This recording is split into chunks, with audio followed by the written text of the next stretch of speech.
Hi friends, ഞാൻ doctor സ്നേഹ.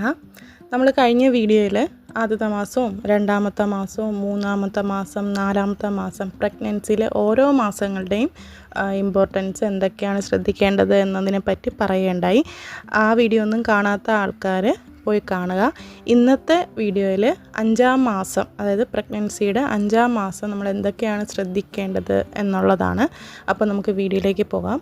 അതായത് 5-ാമത്തെ മാസം എന്ന് പറയുമ്പോൾ ദീർഘനേരം ഉള്ള ജോലികൾ, നിന്നുകൊണ്ട് ചെയ്യുന്ന ജോലി, ഇപ്പം വീട്ടിൽ വേറെ ആരും സഹായത്തിനില്ല എന്നുണ്ടെങ്കിലും ദീർഘനേരം നിന്നുകൊണ്ട് ചെയ്യുന്ന ജോലികളിലൊക്കെ കുറച്ച് ഒഴിവാക്കണം.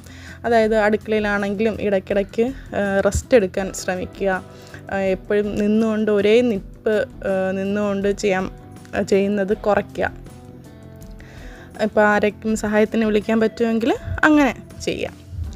അതുപോലെ തന്നെ പിന്നെ ശ്രദ്ധിക്കേണ്ടത് കട്ടിലിൽ നിന്ന് പെട്ടെന്ന് എഴുന്നേൽക്കുന്നതും ഇരിക്കുന്നതും ഒക്കെ പ്രത്യേകം ശ്രദ്ധ കൊടുക്കേണ്ടത്. അതായത് ചാടി എണീക്കുക അല്ലെങ്കിൽ പെട്ടെന്ന് ഇരിക്കുക, അതൊക്കെ ഒന്ന് ശ്രദ്ധിക്കുക. അങ്ങനെ എല്ലാം പതുക്കെ ഒരു രീതിയിൽ. ഇപ്പം രാവിലെ ഉണരുകയാണെങ്കിലും ചിലർക്ക് BP സംബന്ധമായിട്ടുള്ള പ്രശ്നങ്ങളുണ്ട്, അല്ലെങ്കിൽ ഷുഗർ സംബന്ധമായിട്ടുള്ള ഡയബറ്റീസ് സംബന്ധമായിട്ട് പ്രശ്നങ്ങൾ ഉണ്ടെങ്കിലും രാവിലെ ഈ തലക്കറക്കമൊക്കെ ഉണ്ടാവും. അപ്പോൾ ചാടി വീണ്ടും ബ്രേക്ക്ഫാസ്റ്റ് ഉണ്ടാക്കണ്ടേ എന്നൊക്കെ ഉള്ള രീതിയിൽ നമ്മൾ ചാടി വീണ് എഴുന്നേൽക്കുമ്പോൾ പെട്ടെന്ന് തലചുറ്റലൊക്കെ ആണെങ്കിൽ ചിലപ്പോൾ നമുക്ക് ഒരു തലചുറ്റൽ ഫീൽ ചെയ്യാം. അപ്പോൾ അതുകൊണ്ട് രാവിലെ കണ്ണ് തുറന്ന ഉടനെ കുറച്ച് നേരം അങ്ങനെ കിടക്കുക, എന്നിട്ട് എഴുന്നേൽക്കുക. സാവധാനം ഓക്കെ ആയിട്ട് എഴുന്നേൽക്കുക. അതൊന്ന് ശ്രദ്ധിക്കുക. പിന്നെ അതുപോലെ തന്നെ ഗർഭകാലത്ത് ചർമ്മം വലിയുകയും പ്രസവത്തിന് ശേഷം ചർമ്മത്തിൽ വര വീഴുകയും ചെയ്യുന്നത് പതിവാണ്. ഇതിന് ശ്രദ്ധിക്കേണ്ട ഒരു കാര്യം എന്ന് പറയുന്നത്, എണ്ണ ചെറുതായിട്ട് ചൂടാക്കി പതിവായിട്ട് തേക്കുന്നത് നമ്മുടെ ഈ സ്ട്രെച്ച് മാർക്കൊക്കെ കുറയാൻ സഹായിക്കും. വെളിച്ചെണ്ണയാണ് നല്ലത്. പിന്നീടുള്ളത്, കാലുകൾ ഉയർത്തി വയ്ക്കാൻ പ്രത്യേകം ശ്രദ്ധിക്കുക. അതായത് തൂക്കിയിട്ട് ഇരിക്കാതിരിക്കുക. കസേരയിലൊക്കെ ഇരിക്കുമ്പോൾ മുന്നിൽ മറ്റൊരു ചെറിയ സ്റ്റൂളോ കസേരയൊക്കെ വെച്ച് കാലുകൾ സപ്പോർട്ട് ചെയ്ത് ഇരിക്കാൻ ശ്രമിക്കുക. തൂക്കിയിട്ട് ഇരിക്കുന്നത് ഒഴിവാക്കുക. പിന്നീടുള്ളത്, നടത്തം ശീലമാക്കുക. രാവിലെ ഉള്ള ഒരു വെയിൽ കൊള്ളുക, 7:30 മുന്നേ ഉള്ളൊരു വെയിൽ കൊള്ളുക. ഇതൊക്കെ കുഞ്ഞിനും നല്ലതാണ്, അമ്മയ്ക്കും നല്ലതാണ്.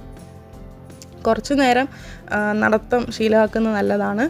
രാവിലെയും വൈകിട്ടും നല്ല വ്യായാമം ശരീരത്തിനുണ്ടാവും. ശരീരത്തിൽ മുഴുവൻ മസിലുകളും പ്രസവ സമയത്ത് പ്രവർത്തിക്കുന്ന പ്രത്യേക മസിലുകളും ആരോഗ്യത്തോടെ ഇരിക്കാൻ സഹായിക്കുന്ന ഒന്നാണ് നടത്തം എന്ന് പറയുന്നത്. പിന്നെ കൂടുതൽ അങ്ങ് സ്ട്രെയിൻ ചെയ്ത് നടക്കാതിരിക്കുക, അതൊന്ന് ശ്രദ്ധിക്കുക. ചെറിയ നടത്തമൊക്കെ ആവുന്നതാണ്. പിന്നെ ഈ സമയങ്ങളിൽ കൂടെ മൂത്രമൊഴിക്കുന്ന പ്രവണത നേരത്തെ ഉള്ള മാസങ്ങളിലെ പോലെ കുറവായിരിക്കും.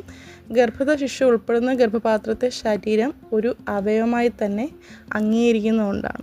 നേരത്തെ ഒരു ഫോറിൻ ബോഡി നമ്മുടെ ശരീരത്തിലുണ്ട് എന്നുള്ള ഇതിലായിരിക്കും നമ്മുടെ ശരീരം പ്രവർത്തിക്കുന്നത്. പക്ഷേ ഇപ്പം നമ്മളുടെ ഒരു ഭാഗമായിട്ടുള്ള രീതി ആയതുകൊണ്ട് ഓരോ സിംറ്റംസ്, നേരത്തെ ഉണ്ടാകുന്ന സിംറ്റംസൊക്കെ കുറഞ്ഞ് വരും.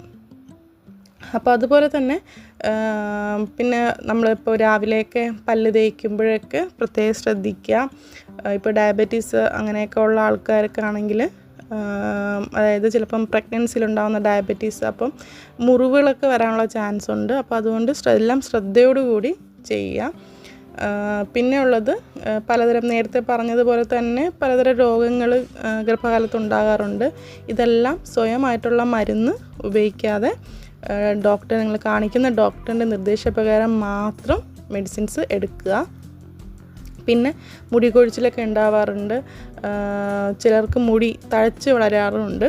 തലയോട്ടിൽ ത്വക്ക് രോഗങ്ങൾക്ക് ബാധിച്ചിട്ടില്ലെങ്കിൽ മുടി കൊഴിച്ചിൽ അത്ര കാര്യമാക്കേണ്ടതില്ല എന്ന് തന്നെ പറയാം. ചിലർക്ക് തലയിൽ ചിലതെല്ലാം സ്കിൻ ഇൻഫെക്ഷൻസ് ഒക്കെ ഉണ്ടാവും, അതിൻ്റെ ഭാഗമായിട്ട് മുടി കൊഴിച്ചിലുണ്ടാവാം. കുളിക്കുമ്പോൾ തലയും മുടിയും നന്നായിട്ട് തേച്ച് കഴുകി വൃത്തിയാക്കി എണ്ണയൊക്കെ ഇട്ട് തന്നെ കുളിക്കാൻ ശ്രമിക്കുക. പിന്നെ ചിലർക്ക് ഈ പ്രഗ്നൻസി ടൈമിൽ കുളിക്കാൻ മടിയുണ്ടായിരിക്കും. എന്നാലും ശരീരം നമ്മൾ വൃത്തിയായിട്ട് സൂക്ഷിക്കുക എന്നുള്ളതാണ് പ്രത്യേകം ശ്രദ്ധിക്കേണ്ടത്. അപ്പോൾ ഇതൊക്കെയാണ് പ്രധാനമായിട്ട് 5-ാം മാസത്തിൽ ശ്രദ്ധിക്കേണ്ട കാര്യങ്ങൾ. ഇനി 6-ാം മാസത്തിൽ എന്തൊക്കെയാണ് ശ്രദ്ധിക്കേണ്ടതെന്നുള്ള കാര്യം അടുത്ത വീഡിയോയിൽ പറയാം. അപ്പോൾ എല്ലാവർക്കും വീഡിയോ മനസ്സിലായി എന്ന് കരുതുന്നു. താങ്ക്